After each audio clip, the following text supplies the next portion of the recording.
இன்னைக்கு சனி பெயர்ச்சி.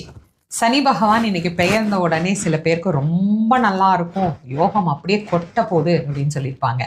சில பேருக்கு சுமாராக தான் இருக்கும் அப்படின்னு சொல்லியிருப்பாங்க. சில பேருக்கு பார்த்தீங்கன்னா நீங்கள் ரொம்ப கவனமாக இருக்கணும் அப்படின்னு சொல்லியிருப்பாங்க. அதை நினச்சி உங்களுக்கு மனசுக்குள்ள ஏதாவது ஒரு சின்ன நெருடல் இருக்குது அப்படின்னா அதுக்காகத்தான் இந்த பதிவு. பொதுவாக சனி பகவான் ஒழுக்கமாக நேர்மையாக அவரவர் செய்யக்கூடிய வேலையை சரியாக செஞ்சால் அவங்கள ரொம்ப தொந்தரவு பண்ணவே மாட்டார். இது ஆஞ்சநேய சுவாமிகளினுடைய வரலாற்றிலிருந்தே நம்ம தெரிஞ்சுக்கலாம். இதையும் தாண்டி நமக்கு சனி பகவானுடைய தொல்லை ரொம்ப நிறைய இருக்கு அப்படின்னு நினைச்சு பயப்படுறீங்களா? இந்த வழிபாடுகளை கண்டிப்பா செய்யுங்க.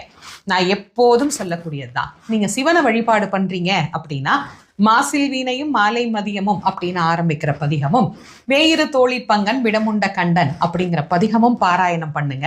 கண்டிப்பா நீங்க பயப்படவே தேவையில்லை. நாங்க அம்பாளை தாங்க தீவிரமா